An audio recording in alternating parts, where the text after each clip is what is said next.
오늘도 우리 주님께서 이 귀한 믿음의 자리에 불러주셔서 감사합니다.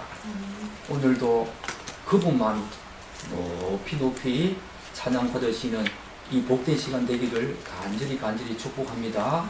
오늘은 우리가 계속 살펴왔던 염려와 관련한 문제, 마지막 예수님께서 하시는 말씀입니다. 6장 34절에서 말씀하시는 내 일을 염려하지 말라라는 제목으로 여러분과 함께 예수님의 이 귀한 말씀을 듣겠습니다. 우리는 지난주에 먼저 그의 나라와 의를 구하라, 그리하면 이 모든 것을 너희에게 더하시리라 라는 예수님의 말씀을 들었습니다. 이것은 바로 우리의 먹고 마시고 힘든 문제도 너무너무 귀하고 또 우리에게 반드시 필요한 그런 문제이기는 틀림없지만, 그래도 예수 믿는 우리들의 삶의 우선순위는 무엇이라고 말합니까? 바로 그의 나라와 의를 구하는, 여러분과 저의 삶의 우선순위가 무엇이 되어야 하는가, 그걸 구체적으로 지난주에 말씀하신 예수님의 말씀을 들었습니다. 이것에 대한 구체적인 예가 바로 솔로몬이죠. 하나님의 나라와 의를 구했을 때 이 모든 것을 더하신 하나님에 대해서 우리가 가장 잘 알 수 있는 그 부분이 바로 솔로몬입니다.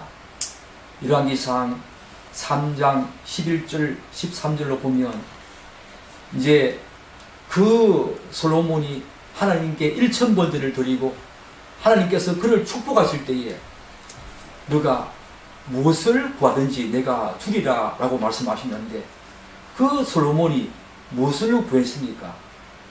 바로 지혜를 구했지요. 그때 하나님께서 하시는 말씀을 한번 들어보십시오. 하나님이 그에게 이르시되 내가 이것을 구하도다. 자기를 위하여 장수하기를 구하지 아니하며 부도 구하지 아니하며 자기 원수의 생명을 멸하기도 구하지 아니하고 오직 송사를 돕고 분별하는 지혜를 구하였으니, 바로 하나님의 지혜, 하나님 것을 구했다는 거지요. 지혜를 구하였으니 내가 구하지 아니한 그 지혜뿐만 아니라 부귀와 영광도 내게 주노니 내 평생의 왕들 중에 너와 같은 자가 없을 것이다. 성경은 분명히 우리에게 이 부분을 우리에게 분명히 가르치고 우리에게 일깨워주고 있습니다. 너가 먼저 하나님의 나라와 의를 한번 구해봐라. 이 모든 것을 더하시리라. 바로 구약 성경의 대표적인 그 지혜의 왕이었던 이 솔로몬이 바로 우리에게 이 예수님의 귀한 말씀의 정보로서 우리에게 들려주는 이 귀한 말씀을 우리가 보고 듣지 않습니까? 사랑하는 여러분, 말씀은 확실합니다. 우리가 이 말씀을 믿지 못하여서 우리가 먼저 그의 나라와 의를 우리 삶의 우선순위로 두지 못하는 그런 어리석은 자가 되지 않기를 여러분 간절히 축복합니다. 만약에 이 모든 것을 더하지 아니해도 우리의 모든 삶의 우선순위는 하나님의 나라와 그의 의, 하나님, 영적인 것이 되어야 할 줄 믿습니다. 바로 이렇게 하지 않으셔도 우리는 바로 구원을 받은 그분으로부터 구원을 입은 자가 아닙니까? 여러분, 하박국 선지자가 어떻게 말하고 있습니까? 하박국 3장 17절에 이렇게 말하고 있지 않습니까? 비록 무화과 나무가 무성하지 못하며 포도나무에 열매가 없으며 감람나무에 소출이 없으며 밭에 먹을 것이 없으며 우리의 양이 없으며 외양간에 소가 없을지라도 나는 여호와로 말미암아 즐거워하며 나의 구원의 하나님으로 말미암아 기뻐하리로다. 사랑하는 여러분, 우리의 믿음은 이러한 믿음이 되어야 할 줄 믿습니다. 비록 내가 먼저 그 나라와 의를 구했을 때에 그분이 내 삶 속에 이런 먹을 것과 입을 것과 이런 마실 것을 비록 풍족히 허락해 주지 않을지라도 여호와, 그분 홀로 계시는 그 여호와, 그분으로 말미암아 즐거워하고 나를 구원해 주신 구세주, 바로 하나님으로부터 나오는 그 생명이 우리 있기에 구원의 하나님으로 말미암아 기뻐하는 여러분과 제가 되기를 간절히 축복합니다. 우리의 삶의 우선순위가 늘 그분의 의와 나라가 되기를 간절히 사모합니다. 이처럼 예수님께서는 압달락에서 계속 의식주와 관련한 염려를 하지 말라고 경계하시면서 지난주에 최종적인 진술로 우리의 삶의 우선순위는 먼저 그의 나라와 의를 구하는 것이어야 한다라고 강조하십니다. 그래서 이제 이와 관련한 더 이상의 진술은 없을 것처럼 그렇게 보였습니다. 그런데 우리의 예상과는 달리 지금까지의 내용을 또 한 번 반복하시는 것처럼 보이는 추가적인 진술, 그런 진술을 오늘 6장 34절에서 하시지요. 우리의 판단이 너무 성급했다는 것입니다. 이제 더 이상의 진술은 없을 것처럼 보이는데 오늘 34절에서 예수님께서 한 번 더 이런 귀한 말씀을 우리에게 주십니다. 예수님께서 어떤 말씀을 주십니까? 우리 예수님께서 하시는 말씀을 한번 들어보십시다. 우리 34절 한 번 더 읽겠습니다. 그러므로 내일 일을 염려하지 말라. 내일 일은 내일이 염려할 것이요 한날의 괴로움은 그날로 족하니라. 본문에서 그러므로 라는 말로 우리가 시작하는 것에서 알 수 있듯이 이 34절은 압달락의 연장성상에서 전개되는 추가적인 진술이라고 이해할 수 있겠습니다. 그렇죠, 여러분? 그러므로 라는 이 말이 바로 압달락의 추가적인 진술, 그 진술이라고 우리는 이해할 수가 있습니다. 그러나 우리가 이 본문을 읽고 이해하면서 한 가지 유념해야 될 중요한 사실이 있습니다. 이 진술이 압달락을 반복하는 추가적인 진술임은 틀림없지만 단순히 압달락을 반복한다, 그렇게 이해하면 안 된다는 것입니다. 왜냐하면 본문은 압달락과 달리 두 가지 중요한 차이점을 보입니다.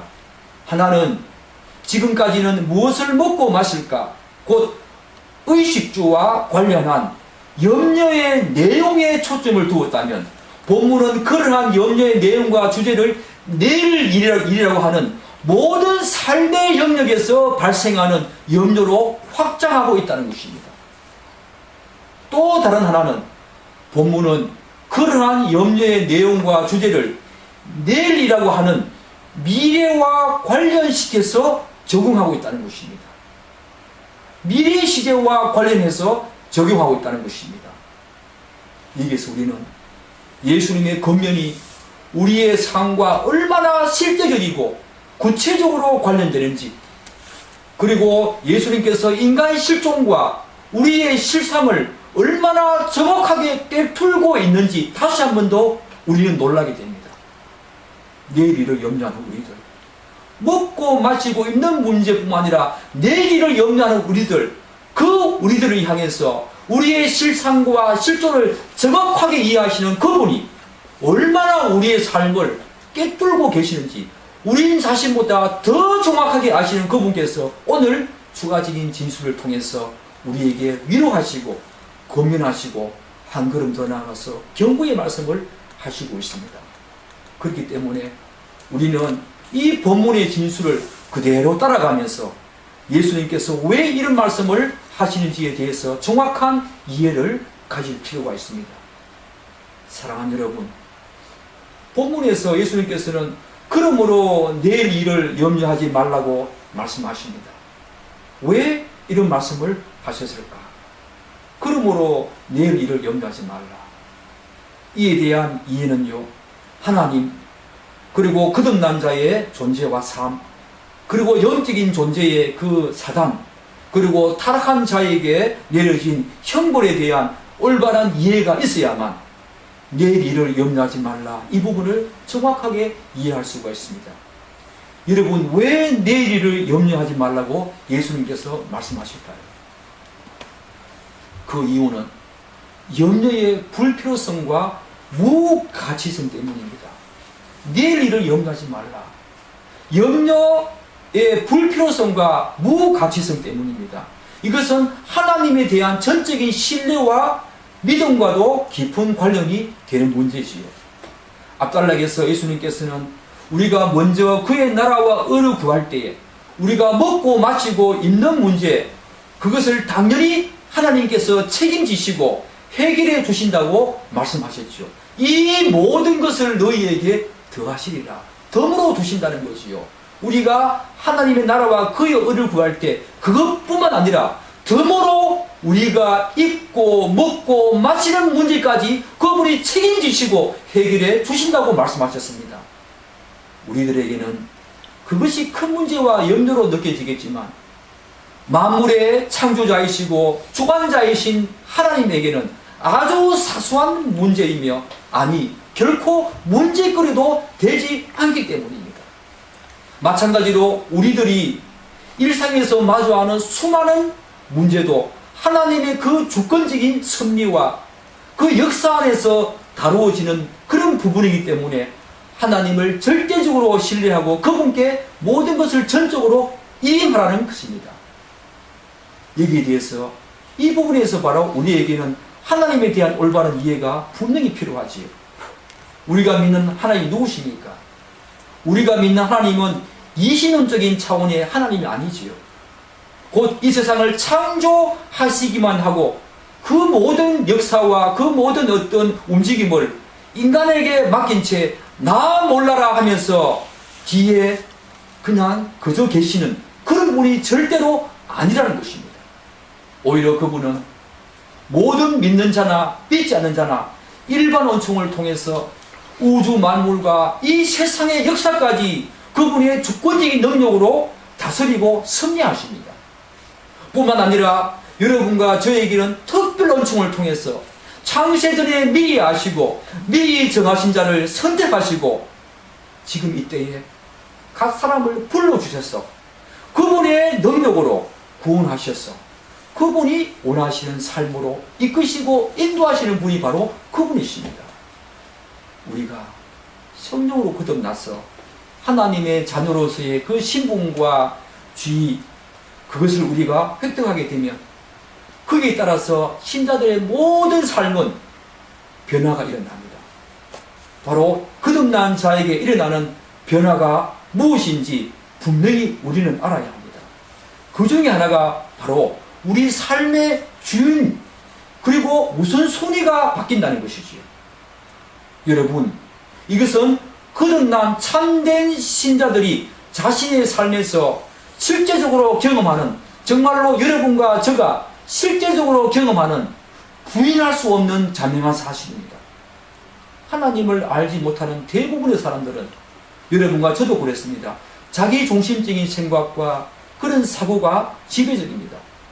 그리고 그저 이 세상에서 얼마나 더 많이 소유하고 누리며 더 높은 지위와 신분에 오를까, 그것에 최고의 삶의 목표로 두고 삶의 가장 우선순위가 그것을 두고 끊임없이 자기의 모든 에너지를 거기에 다 쏟고 살아가지요.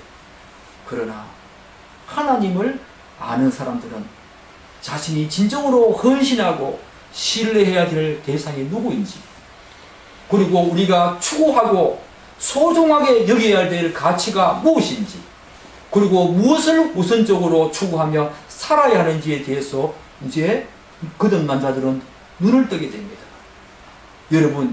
여러분들은 이런 것에 대해서 눈을 떴습니까? 여전히 여러분이 예수 믿기 전에 그런 어떤 삶의 목표와 우선순위를 여전히 견지하면서 그렇게 살아갑니까? 아니면 여러분의 주인이 바뀜에 따라서 여러분의 삶의 우선순위와 여러분의 삶의 목적과 목표가 바뀌었습니까?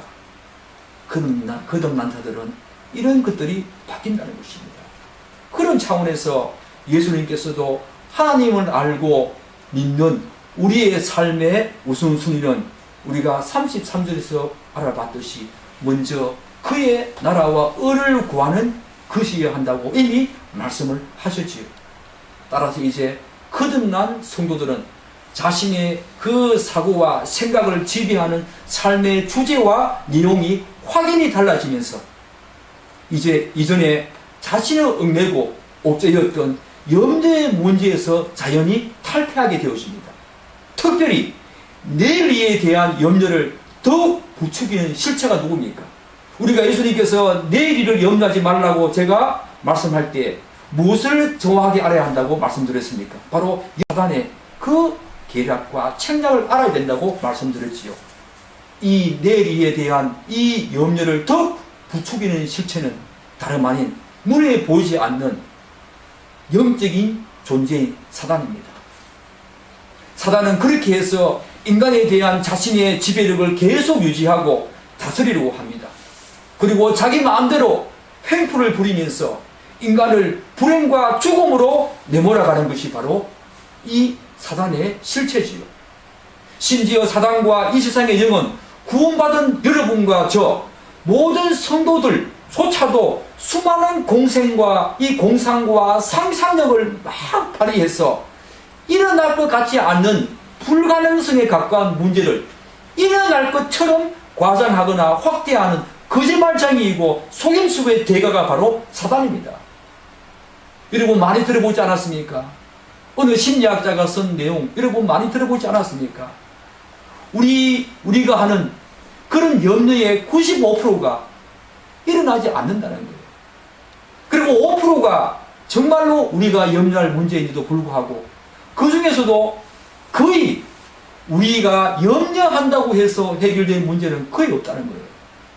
그런 염려를 계속 사단은 우리에게 온갖 공상과 상상력을 발휘해서 거의 일어날 것 같지 않는 그런 불가능성에 가까운 것을 일어날 것처럼 그렇게 과장해서 우리에게 자꾸 부추긴다는 것이 바로 사단의 전략입니다.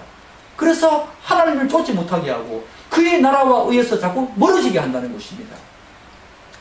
사랑하는 여러분, 그렇게 해서 사단은 우리들이 계속적으로 이 세상의 문제에 얽매게 하고 속박하게 해서 더 이상 하나님을 향한 그런 능동적이고 적극적인 삶을 살지 못하도록 방해하며 자꾸 저지한다는 것입니다. 그럼에도 불구하고 대부분의 인간은 이 사실을 제대로 인식하지 못하지요. 왜요? 사단의 실체를 인정하지 않으니까. 설령 그것을 알고 있다고 하더라도 그것은 어쩔 수 없는 인간의 자연스러운 실존이라고 그렇게 생각하면서 그렇게 반응하지요. 그리고 삶의 한 양태라고 생각하면서 별로 중요하지 않은 것처럼 여겨버립니다. 그렇게 치부한다는 거지요. 그러나 영적 세계와 이 실체를 분명히 아는 여러분과 저는 그리고 우리들은 이제 그러한 사단의 농락과 횡포에 지배당하지 말고 아직 일어나지 않는 내일 일, 즉 모든 삶의 영역에서 일어나는 생활 전반의 모든 어떤 문제를 미리 앞당겨서 염려할 필요가 없다는 것입니다. 내일 일을 염려하지 말라. 염려의 불필요성, 염려의 무가치성 때문에 예수님께서 지금 이 말씀을 하고 있는 거예요. 내일 일을 앞당겨서 염려할 필요가 없다는 거예요. 무엇보다도 예수님께서는 여전히 자신들의 지배력을 유지하려고 하는 이 사단의 농락과 횡포에 더 이상 지배당하지 말고 내일에 대한 염려와 근심으로 하나님의 시간을 낭비하지 말라는 것입니다. 그렇게 염려하면서 하나님이 주신 오늘이라고 하는 이 시간을 낭비하지 말라는 것입니다. 오히려 무가치하고 불필요한 내일에 대한 이 염려로 무기력하고 무능력한 삶을 사는 것이 아니라 하나님의 나라와 의 그리고 영적인 것을 사모하는 것이 하나님의 뜻이고 하나님 자녀로서의 마땅한 당연한 삶의 자세이고 태도라는 것입니다. 사랑하는 여러분, 그래도 내일 일을 염려하시겠습니까? 사실 신자가 아닌 사람은 말할 것도 없고 신자인 이 여러분과 저 신자라고 하더라도 정도의 차이는 있지만 내일에 대한 염려는 그 누구도 외회가 아니 듯합니다. 저도 마찬가지지요. 지금도 내일에 대한 염려를 하고 있는 저를 많이 보게 되고 발견하게 되었습니다. 오늘 본문이 바로 예수를 믿는 사람들에게 주시는 예수님의 교훈이라는 것에서 우리 믿는 신자들도 예수님께서는 아십니다. 내일 이에 대해서 염려하는구나. 그래서 오늘날과 같은 이 불확실성 시대를 살아가는 사람들에게 신자가 아니든 신자이든 내일에 대한 철저한 준비와 대비는 반드시 필요하고 바람직하지요. 그것은 여러분이 반드시 해야 합니다. 내일을 위해서 적금을 든다거나 저축을 한다거나 무엇인가 우리 노후를 위해서 뭔가 여러분과 제가 아끼면서 노후와 내일에 대한 어떤 장래 일에 대해서 우리가 철저하게 대비하고 준비하는 것은 마땅하고 바람직한 그런 어떤 삶의 모습입니다. 그러나 그러한 철저한 준비와 대비가 오히려 내일에 대한 지나친 염려와 근심에 사로잡히게 한다면 이것이 문제라는 것입니다. 그 결과 오늘을 제대로 살아갈 수 없다면 그것은 자신은 물론이거니와 다른 사람에게도 불행을 자초하는 그런 일임에 틀림없기 때문입니다. 이러한 경향성은 여러분 어떤 것 때문입니까? 두말할 것 없이 아담과 하와의 타락으로 말미암아 죄가 우리에게 들어오고 우리의 죄로 말미암아 하나님이 우리에게 주신 형벌 때문이죠. 형벌의 결과입니다. 왜요? 여러분, 하나님께서 타락한 자에게, 타락한 아담과 하와에게 어떤 형벌을 내리십니까? 특별히 아담에게. 창세기 3장 17절은 이렇게 말하고 있지 않습니까? 땅이 내게 가시덤불과 엉겅퀴를 낼 것이다. 이 가시덤불과 엉겅퀴는 이제 이 인간에게 땅을 가꾸어 살아가야 될 이 아담에게는 엄청난 문제거리입니다. 엄청난 근심거리입니다. 엄청난 염려거리입니다. 내가 먹을 것은 밭의 채소인즉 내가 흙으로 돌아갈 때까지 평생 동안 그 얼굴에 땀을 흘러야 먹으리니 평생 동안 땀을 흘러야 먹을 존재가 된 이 아담과 하와 여러분과 저에게는 내일에 대한 염려가 자연스러운 것이 틀림없습니다. 그것이 어디에서 왔느냐? 바로 죄에 대한 대가로 온 겁니다. 죄에 대한 형벌로 왔다는 거예요. 우리 인간은 하나님을 알기 전에는 바로 이 죄에 대한 대가로 온 평생 동안 땀을 흘러야 먹을 수 있기 때문에 당연히 내일에 대한 염려와 근심은 우리에게 자연스러운 반응이고 삶의 모습이고 양태입니다. 그래서 사람들은 자기 나름대로 내일에 대한 철저한 대비를 하고자 하며 그것을 통해서 뭔가 마음의 안도와 평안과 안식을 찾고 누리려고 하지요. 사랑하는 여러분, 그렇다고 해서 그 내일을 위한 물질적인 어떤 준비, 철저한 대비를 한다고 하더라도 그런 것들이 먹고 마시는 문제, 입는 문제에 대한 철저한 대비를 물질적으로 한다고 해서 여러분이 내일에 대한 근심을 한다고 해서 여러분이 철저하게 준비한다고 해서 평안과 안식이 없을까? 그렇지 않습니다. 누가복음 11장 19절 20절 여러분 잘 아시지 않습니까? 바로 부자의 비유. 이 부자가 어떻게 말합니까? 또 내가 내 영혼에게 이르되 영혼아 여러 해 쓸 물건을 많이 쌓아두었으니 평안히 쉬고 먹고 마시고 즐거워하자 하리라 하되 하나님은 이르시되 어리석은 자라고 말합니다. 어리석은 자여 오늘 밤에 내 영혼을 도로 찾으리니 그러면 내 준비한 것이 누구의 것이 되겠느냐. 이 부자는 자기 영혼의 평안과 안식을 위해서 수수한 많은 것들을 창고를 짓고 거기에 많이 쌓아두고 있습니다. 쌓아두고 난 다음에 뭐라 합니까? 내 영혼아 이제 여러 해 쓸 물건을 많이 쌓아두었으니 평안히 쉬고 마시라 라고 말하지만 하나님께서는 내 영혼을 오늘 거두시면 너의 그 모든 것들이 무슨 소용이 있겠느냐, 무슨 가치 있겠느냐. 여러분, 내일에 대한 철저한 대비와 준비, 가장 지혜로운 대비와 준비는 무엇일까요? 바로 영생에 대한 준비와 대비입니다. 사실 내일에 대한 진정한 대비는 하나님을 더 아는 것이고 그분을 더 사랑하는 것이요. 바로 영생이죠, 영생. 요한복음 17장 3절에서 말하고 있지 않습니까? 영생은 바로 유일하신 하나님과 그분이 보내신 바로 아들 하나님을 더 아는 것이 영생입니다. 우리에게 쓸만한 물건을 여러 해, 아니 수십 년 쌓아둔다고 하더라도 거기에서 오는 평안과 안식은 일시적입니다. 우리가 하나님을 더 알고 예수 그리스도를 더 알아가는 것, 그것이 바로 우리가 가장 지혜로운 내일을 위한 대비이고 준비입니다. 그런데 사람들은 그것을 모르지요.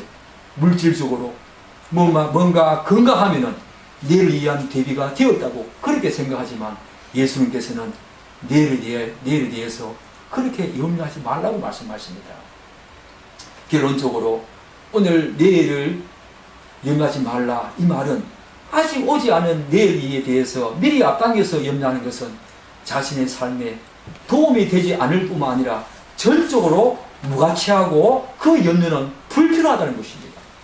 그것은 앞에서 지속적으로 강조해 왔듯이 하나님에 대한 불신앙이며 자신 스스로 믿음 없음을 드러내는 어리석은 행동에 불과하다는 것입니다. 오늘 본문에서도 볼 수 있듯이 성경은 그러한 인간의 경향성을 결코 바람직하다고 말하지 않습니다. 오히려 지나친 염려는 불행의 원인이며 불신앙으로 간주하면서 지극히 예수님께서는 바로 경계하고 있다는 것입니다. 내일 일을 염려하지 말라. 그 염려의 불필요성, 무가치성 때문에 예수님께서는 이렇게 정확하게 제가 이야기를 드렸지만 내일 일을 염려하지 말라고 우리에게 말씀하십니다. 내가 책임진다는 겁니다. 내일의 주인은 그분이시기 때문에 책임을 진다는 것입니다. 그런데 사랑하는 여러분, 우리가 더 귀하게 알아봐야 될 내용이 또 있습니다. 본문에서 예수님께서는 내일 일을 염려하지 말아야 하는 구체적인 이유를 이 염려의 불필요성과 무가치성에도 찾아볼 수 있지만 이 본문에서 예수님께서는 내일 일을 염려하지 말아야 하는 구체적인 이유를 두 가지 말씀하십니다. 우리 34절 한번 읽어보겠습니다. 읽겠습니다. 그러므로 내일 일을 염려하지 말라. 그 이유가 뭡니까? 내일 일은 내일이 염려할 것이요 또 다른 이유가 뭡니까? 한날의 괴로움은 끝날로 족하다. 이렇게 예수님께서는 내일 일을 염려하지 말아야 되는 구체적인 이유를 두 가지 제시합니다. 첫 번째 이유가 바로 내일 일은 내일이 염려할 것이요 라는 것입니다. 이게 뭡니까? 내일 일은 내일이 염려할 것이요 삶의 주인이 바뀜에 따라 오늘이라고 하는 하루를 대하는 태도, 현명한 시간 활용에 대해서 예수님께서 말씀하십니다. 내일 일을 염려하지 말아야 되는 이유가 뭐냐면 여러분과 제가 예수를 믿게 되면서 삶의 주인이 바뀜에 따라 오늘이라고 하는 이 하루를 어떻게 대해야 되는가, 또한 우리가 지혜롭고 현명한 시간 활용을 어떻게 해야 되는가, 그것을 이로 들고 있습니다. 앞에서 언급했듯이 거듭난 신자들은 이전과 달리 자신의 삶에서 여러 가지 실천적이고 실제적인 변화를 가지고 옵니다. 그 변화를 실제적으로 경험한다는 것입니다. 시간을 대하는 태도, 그리고 시간 활용에 대한 생각이 자연스럽게 바뀌는 것도 바로 그 변화 중에 하나입니다. 왜요? 이제 예수님이 자신의 삶의 주인이 되기 때문입니다. 그래서 삶의 주인이 바뀐다는 것은 자신의 삶의 일부가 바뀌는 것이 아니라 삶의 전부가 바뀐다는 것입니다.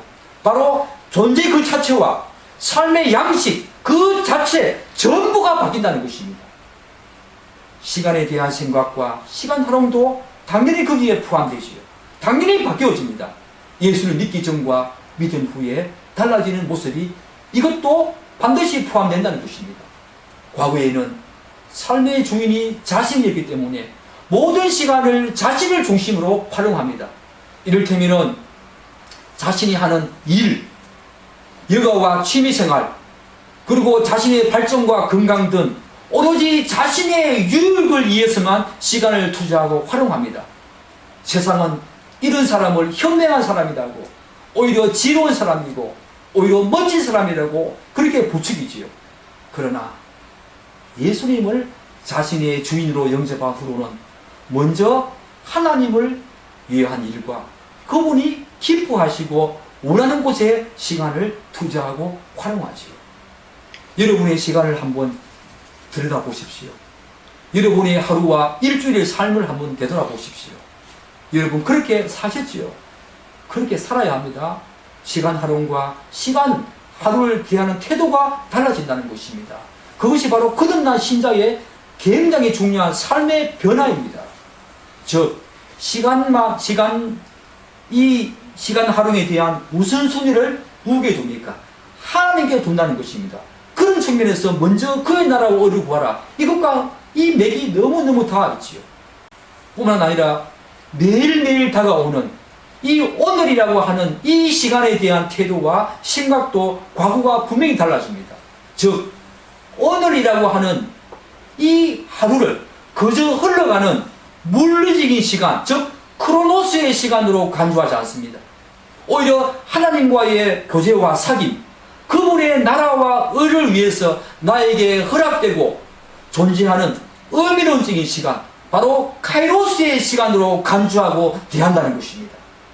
시간 속에 자신을 묻어가지고 시간과 함께 떠들어가는 자신이 아니라 그 시간 속에 자신이 들어가서 하나님이 원하시고 하나님이 기뻐하시는 곳에 그 시간을 사용하는 그런 것으로 시간 활용, 그 시간을 대하는 태도가 달라진다는 것입니다. 굉장히 어려운 말이지요. 따라서 이 땅에서 물리적으로 좀 더, 즉 크로노스의 시간을 좀 더 오래 사는가에 대한 관심을 두기보다는 정말로 거듭나신다는 오히려 하나님과의 의미론적인 시간, 즉 관계성 차원에서 얼마나 더 현명하고 지롭게 시간을 대하고 그 시간을 활용할 것인가에 대해서 더 큰 관심을 둔다는 것입니다. 사랑하는 여러분, 우리에게 중요한 것은 물리적인 시간, 이 24시간이라고 하는 이 크로노스의 시간보다 그분과의 교제와 시간, 그분과의 어떤 사귐의 시간, 그분을 더 알아가는 이 의미론적인 카이로스의 시간이 더 중요한 것입니다. 사랑하는 여러분, 비록 80년을 살았다 하더라도 예수를 믿고 그분을 알아가는 시간이 1년이었다면 하나님은 그 사람의 시간을 1년으로 본다는 것입니다. 그 사람의 삶을 1년으로 본다는 것입니다. 그렇지만 30년을 살았다 하더라도, 짧은 생애를 살았다 하더라도 사랑하는 여러분, 그 시간이 하나님과 어떤 의미론적인 관계성을 갖고 살았는가에 따라서 달라지지요. 바로 예수님이 그런 분입니다. 예수님의 모든 삶은 카이로스의 시간이었습니다. 하나님과 늘 긴밀한 관계와 교제를 나누면서 그분께 기도하면서 그분의 나라와 의를 구하면서 33년이라고 하는 짧은 생애를 살았지만 그분의 모든 생애는 하나님과의 카이로스의 시간이었습니다. 의미론적인 시간이었습니다. 사랑하는 여러분, 여러분에게도 그런 시간 되기를 축복합니다. 그렇기 때문에 하나님을 믿고 난 후에 신자들은 자신을 위해서 시간을 아끼고 소중하게 생각하는 것이 아니라 이제 하나님을 위해서 최대한 시간을 아끼고 소중하게 생각합니다. 하나님께서 모든 사람에게 허락하신 하루는 물리적으로는 24시간으로 동일합니다. 그렇지 않습니까? 여러분과 저의 시간, 대통령이라 할지라도 어떤 한 나라의 왕이라고 할지라도 24시간 동일했습니다. 다윗도 24시간이었습니다. 솔로몬도 24시간이었습니다. 지금 우리에게도 그 크로노스의 시간은, 물리적인 시간은 하루에 24시간은 동일합니다. 그렇지만 신자들은 그 하루를 25시간 이상의 가치를 부여하며 그분과의 관계를 더 심화시키고 확장해 나가는 시간으로 보내야 합니다. 이렇게 시간을 대하고 활용하기 위해서는 무엇보다도 자신에게 주어진 하루를 낭비하거나 허튼 곳에 사용하지 않고 오늘이라고 하는 이 시간을 소중하고 가치 있게 생각하지 않으면 불가능하지요. 오늘이라고 하는 이 하루는 단지 어제의 미래가 아닙니다. 또한 오늘이라고 하는 이 하루는 내일의 과거가 아닙니다. 오늘은 오늘 그 자체로 의미가 있고 소중하다는 것입니다. 그렇기 때문에 오늘을 소중하게 생각하지 않고 가치 있게 보내지 못하는 사람은 내일도 마찬가지라는 것입니다. 어리석은 사람의 대표적인 시간 개념이 바로 그런 것이지요. 내일이 있다고 생각하면서 내일로 자꾸 미룬다는 것입니다.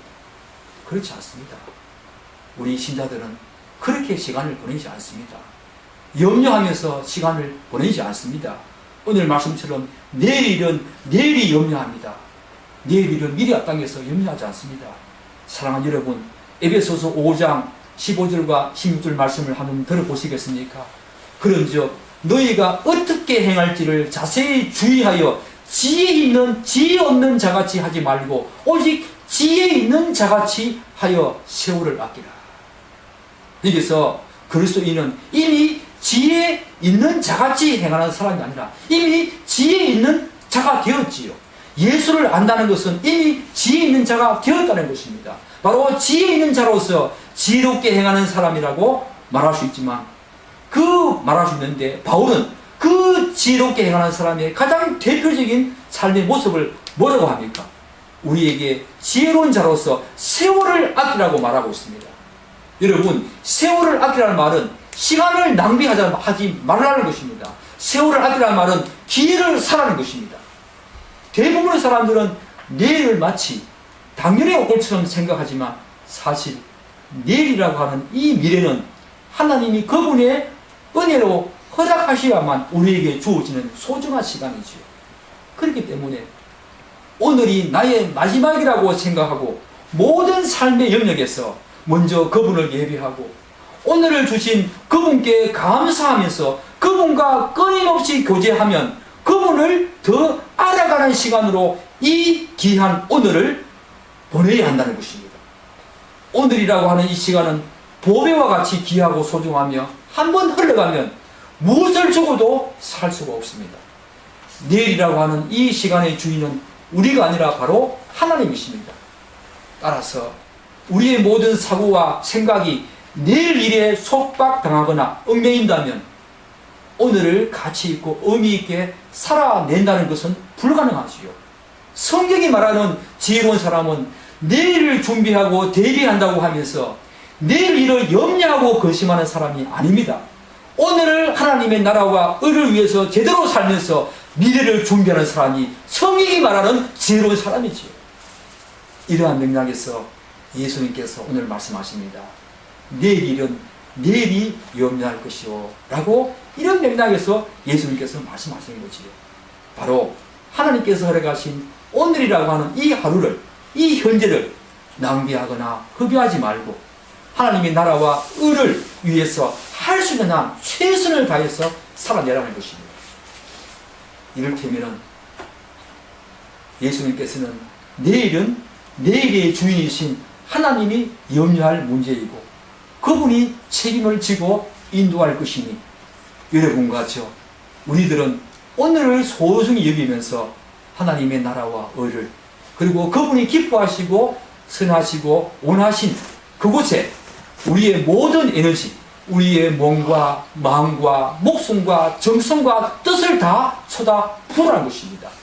왜냐하면 아직 오지도 않는 내일 일에 대한 염려는 도저히 이러한 삶을 살아낼 수 없기 때문입니다.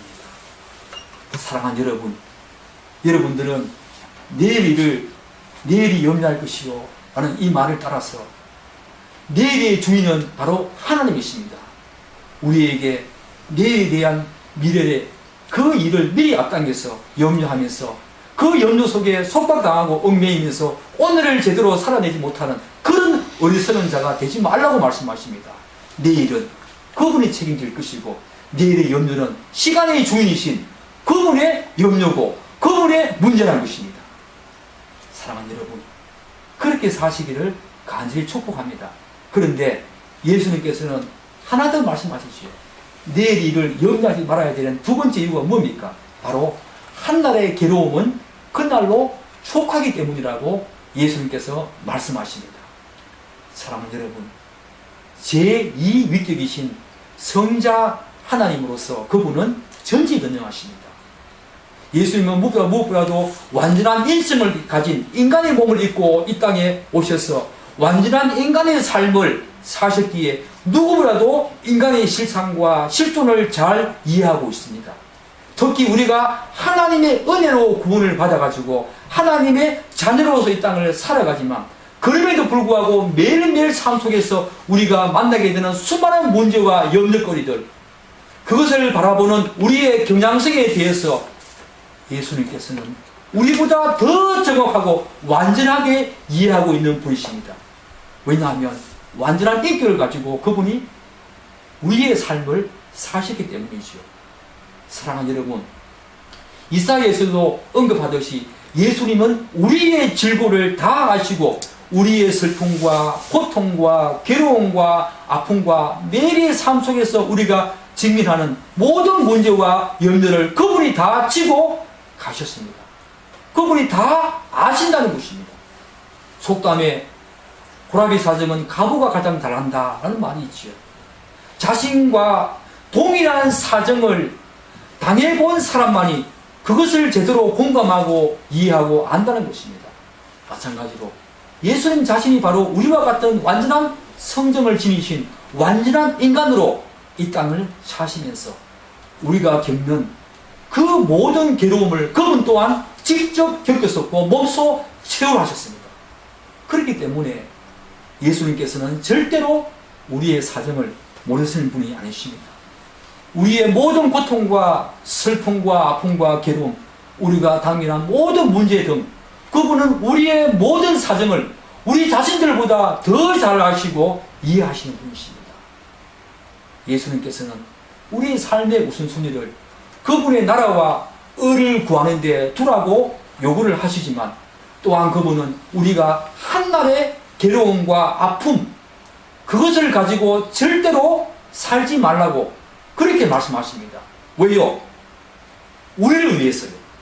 예수님께서는 하나님의 통치와 다스림을 받는 하나님의 자녀들이 이 땅을 고통과 슬픔과 괴로움 가운데 사는 것을 절대로 원하지 않습니다. 오히려 누구보다도 이 땅에서도 하나님 나라를 풍성히 경험하면서 정말로 기쁨과 그분이 주시는 영원한 기쁨과 감사와 평안과 안식 가운데 이 땅을 살아내기를 그렇게 살아가기를 원하십니다. 우리가 믿는 하나님은 하나님의 자녀인 우리가 떡을 달라고 하는데 돌을 주실 분이 아니시며 생선을 달라고 하는데 뱀을 주실 분이 아니지 않습니까? 그러므로 우리의 실종과 실상을 정확하게 아시는 예수님께서 한날의 괴로움은 그날로 족하니라 라고 말씀하신 것은 다 그분의 자녀인 우리들을 위한 것이고 우리들을 향한 위로의 말씀입니다. 그렇게 살지 말라는 것입니다. 즉 예수님의 이 말씀은 하나님에 대한 우리들의 불신앙에 대한 경고이기도 하지만 자세히 분석해 보면 우리들을 향한 하나님의 관심이자 사랑입니다. 한 걸음 더 나아가서 우리들의 유익을 위한 권면의 말씀이라는 것을 우리가 알 수가 있지요. 여러분, GS라고 하는 이 잠언 17장 22절 어떻게 말하는지 아십니까? 마음의 즐거움은 양락이라도 심령의 근심은 뼈를 마르게 하느니라. 하나님은, 예수님은 무엇보다도 우리의 근심은 우리의 뼈를 마르게 한다는 것을 너무너무 잘 아십니다. 내가 괴로워할 때니 시간의 주인은 나다. 내일에 대한 염려는 내가 할 터이니 한날의 괴로움은 한날의 족하다. 왜 내일 일을 미리 염려하면서 괴로운 가운데 살고 있는가? 그렇게 하면 너희들의 심령이 그 근심이 뼈를 마르게 한다. 우리를 향한 위로의 말씀이지요. 이렇듯 염려와 근심은 우리들의 삶에 긍정적으로 작용하기보다는 오히려 부정적으로 작용하는 측면이 더 강하지요. 그것으로 인해서 야기되는 문제는 우리의 삶 전체를 어쩌면 송두리째 빼앗아갈 정도로 강한 영향력을 끼친다는 것입니다. 예수님께서 오늘 말씀하십니다. 마태복음 11장 28절 29절에서 말씀하십니다. 수고하고 무거운 짐진 자들아 다 내게로 오라. 내가 너희를 쉬게 하리라. 나는 마음이 온유하고 겸손하니 나의 멍에를 메고 내게 배우라. 그리하면 너희 마음이 쉼을 얻으리니. 사랑하는 여러분, 여러분의 괴로움을 그분께 맡기지 않겠습니까? 수고하고 무거운 짐을 다 내게 와서 맡기라고 하시는 그분께 맡기지 않겠습니까? 우리를 위해서 한날의 괴로움은 그날로 족하다고 말씀하시는 이 예수님의 이 권면의 말씀을 우리를 향한 위로의 말씀과 우리를 향한 이 기쁨의 이 사랑의 말씀을 여러분 들으시지 않겠습니까? 그분께 다 맡기고 오늘의 괴로움은 오늘로 족하다라고 생각하면서 그분 안에서 평안과 안식을 누리고 싶지 않습니까? 예수님께서는 우리가 한 달의 괴로움보다는 우리의 마음과 생각이 그분의 나라와 의로 가득 채워져서 세상이 줄 수 없는 기쁨과 평안을 풍성히 누리시기를 원하십니다. 이런 분이 바로 우리의 주권자요 구속자라는 사실이 얼마나 위로가 됩니까? 얼마나 위로가 됩니까? 무엇보다도 한날의 괴로움을 잊어버리고 주님 안에서 평안과 안식을 누릴 수 있는 가장 큰 비결이 바로 그분의 나라와 의 안에 거하면서 그것을 간절히 추구하면서 잊지 말아야 합니다. 한날의 괴로움, 여러분들이 먼저 그의 나라와 의를 구하면서 그 속에 들어갈 때에 그 한날의 괴로움은 그 괴로움보다 그분이 주시는 평안과 안식이 더 강력하고 더 위대하고 더 영광스럽기 때문에 그 속에 들어가면 한날의 괴로움은 괴로움이 아니지요. 그럴지라도 한날의 괴로움은 한날로 족합니다. 여러분, 오늘 예수님께서 우리에게 하시는 이 추가적인 진술을 얼마나 귀하게 여러분들은 여기고 있습니까? 우리를 위한 말씀입니다. 우리를 향한 위로의 말씀이고 사랑의 말씀입니다. 내일의 주일은 나다. 미리 앞당겨서 염려하면서 그 염려의 불필요성과 무가치성을 말씀하시면서 시간의 주인이신 그분이 모든 것을 책임지고 그분이 모든 것을 다 인도할 터이니 너희들은 나를 믿고 나를 전적으로 신뢰하면서 너의 모든 근심을 나에게 다 일임하라고 말씀하시는 이 예수의 말씀을 여러분 깊이 새기면서 여러분의 일생을 평안과 안식 가운데 그분의 나라와 의 가운데 살기를 간절히 축복합니다. 기도하겠습니다.